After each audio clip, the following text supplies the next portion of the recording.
జై శ్రీ గణేష. మనం మహాభారతం చెప్పుకుంటున్నాం. ఎక్కడున్నాం? భీష్మ పర్వం మొదటి అశ్వాసంలో ఉన్నాము.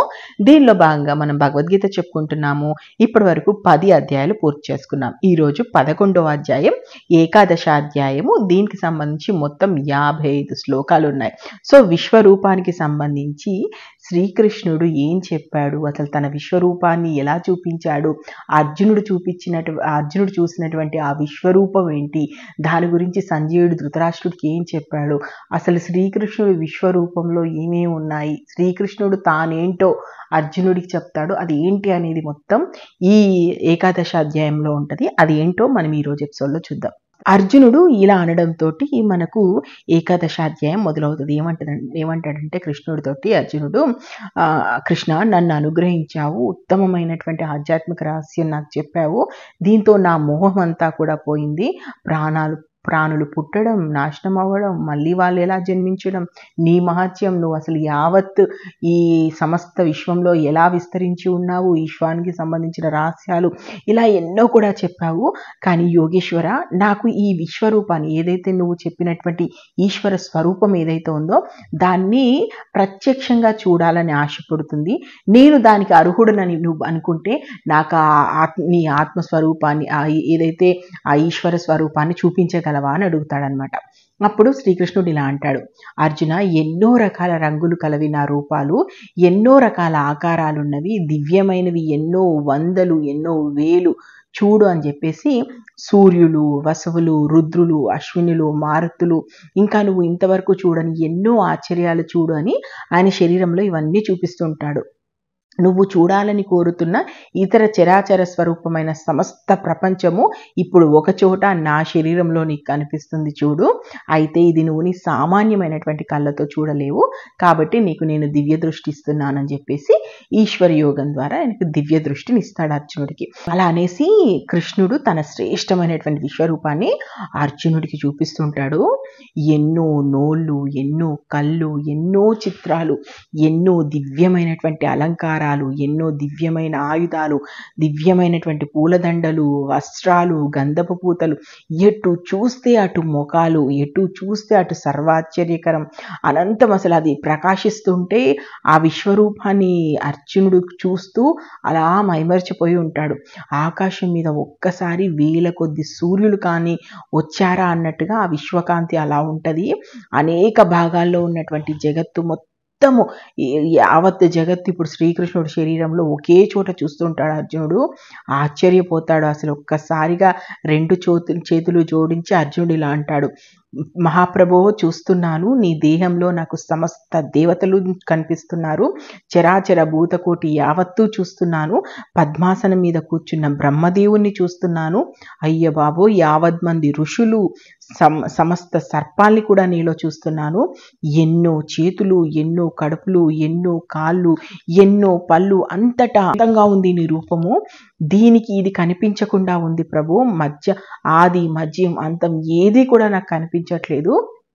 కిరీటంతో కనిపిస్తున్నావు, గదతో కనిపిస్తున్నావు, చక్రంతో కనిపిస్తున్నావు, ఎటు చూస్తే అటు అంతటా ప్రకాశిస్తున్నావు, తేజో రాశిలా కనిపిస్తున్నావు, చూడచక్యం కాకుండా ఉంది నీ రూపము, మండుతున్న అగ్నిహోత్రంలా ఉన్నావు, ప్రకాశిస్తున్న సూర్యుడిలా ఉన్నావు, అన్ని దిక్కులా నువ్వే కనిపిస్తున్నావు, నువ్వు తెలుసుకోదగిన నాశనం లేని పరబ్రహ్మం నువ్వే అనేది నా అభిప్రాయం, నువ్వే ధర్మరక్షకుడివి, నువ్వే నిత్యుడివి, నువ్వే పురాణ పురుషుడు స్వామి అని చెప్పేసి 2 చేతులతో మొక్కుతాడు.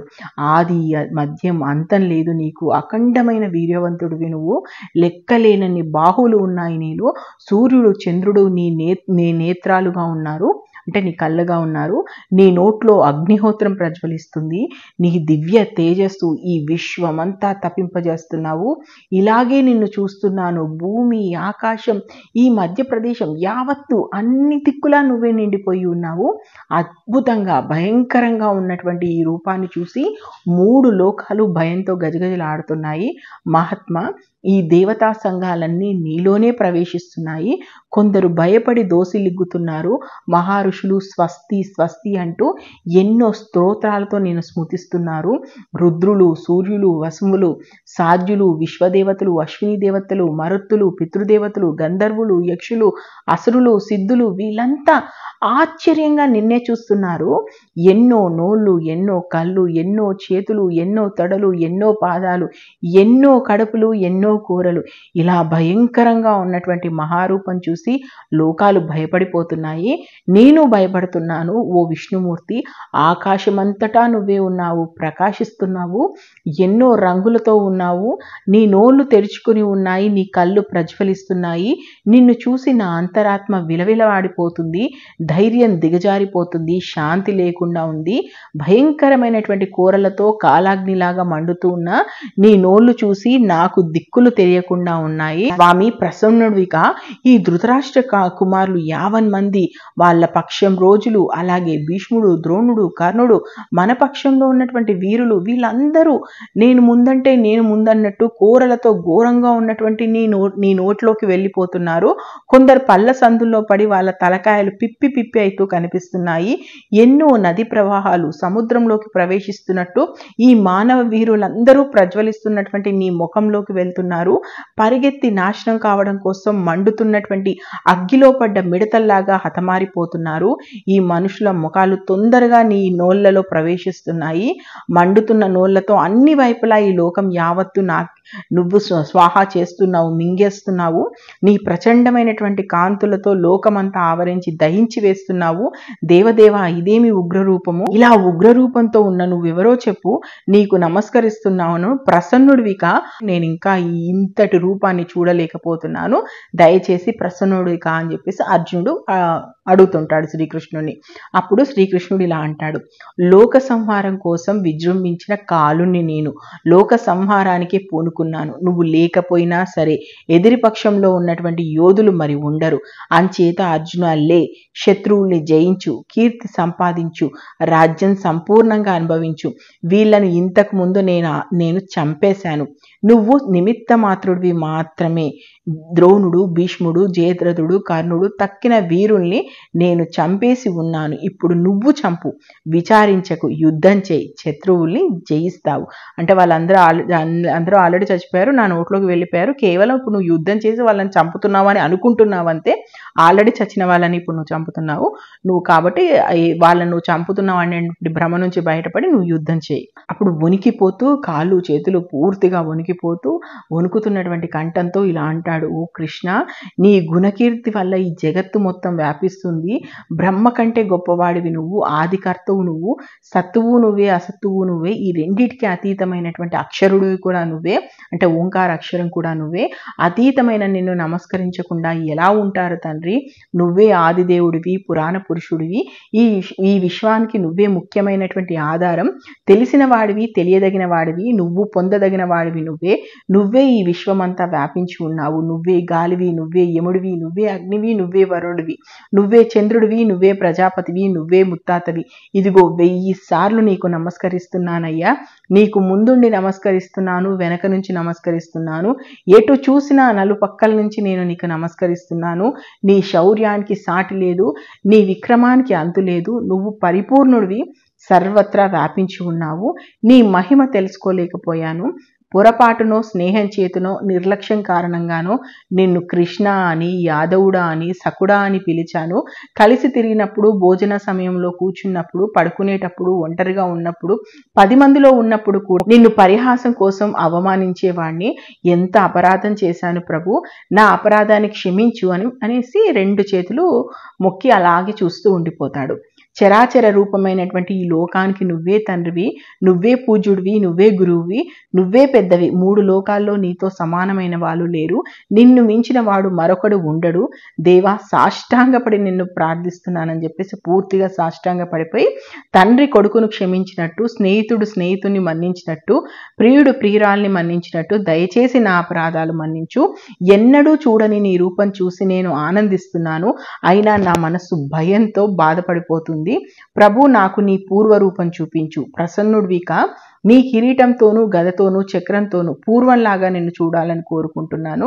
ఓ 1000 బాహువుల విష్ణుమూర్తి నీ 4 చేతులతో నాకు కనిపిడు. అంటే 1000 బాహువులతో ఉన్నావు, ఈ రూపాన్ని నేను చూడలేకపోతున్నాను, ఒక 4 చేతులతో ఏదైతే గదా చక్రము పట్టుకొని ఉంటావో అలా నాకు కనిపించు అని అడుగుతాడు. అప్పుడు కృష్ణుడు ఇలా అంటాడు, అర్జున నా రూపం తేజోవంతమైంది, అనంతమైంది, ఆది లేనిది, అయినా నా విశ్వరూపాన్ని ఇంతవరకు నువ్వు తప్ప ఎవ్వరూ చూడలేదు.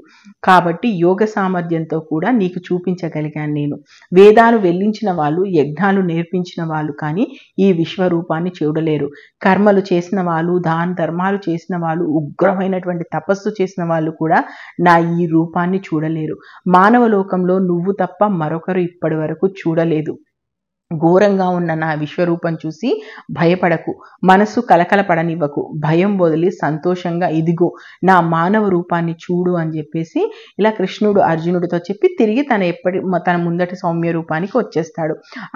అప్పుడు అర్జునుడు అంటాడు, కృష్ణ సౌమ్యమైనటువంటి నీ మానవ రూపం చూసి నా మనసు కుదిటపడింది, ఇప్పుడు నేను నా స్థితికి వచ్చాను, అంటే నేను నాకు కర్మేంద్రియాలు ఇప్పుడు పనిచేస్తున్నాయి అన్నట్టుగా ఉంది అంటాడు. అప్పుడు కృష్ణుడు అంటాడు, నువ్వు చూసిన నా విశ్వరూపం అనేది దుర్లభమైంది, దేవతలతో సహా ఇప్పటి వరకు దేవతలతో సహా ఎప్పుడెప్పుడు చూడాలా అని అందరూ కోరుకుంటారు. వేదాల వల్ల కూడా ఈ విశ్వరూపాన్ని చూడలేరు, యజ్ఞాల వల్ల కూడా ఇది కాదు, దానాలు తపస్సుల వల్ల కూడా వీటి వీలుండదు.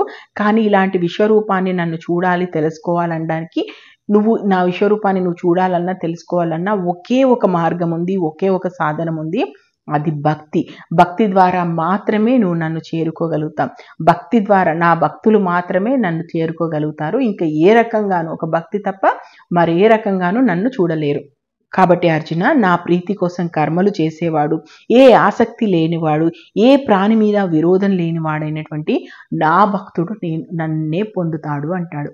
సో ఇది కృష్ణయ్య విశ్వరూపము అసలు మామూలుగా ఉండదు. ఏకాదశ అధ్యాయం చదువుతున్నప్పుడు అసలు అద్భుతం, అంటే అది ఆ విశ్వరూపం అంతా అలా కళ్ళ ముందు కదులుతుంటే హే కృష్ణ అనిపిస్తుంది. సో ఇది ఏకాదశ అధ్యాయానికి సంబంధించి. మరి 12వ అధ్యాయంలో ఏం జరిగింది, కృష్ణార్జునుల మధ్య జరిగినటువంటి ఇంకా సంభాషణలు ఏంటి అనేది మనం నెక్స్ట్ ఎపిసోడ్లో చూద్దాము. నేను మహాభారతం ఉన్నది ఉన్నట్టుగా చెప్తున్నాను, మీకు నచ్చితే ఆశీర్వదించండి. ఇప్పటి వరకు మహాభారతంలో ఏం జరిగిందో తెలుసుకోవాలనుకుంటే మన ఛానల్కి వెళ్ళండి, మహాభారతం ప్లేలిస్ట్ ఉంది, చూడండి. Thank you. జై హింద్.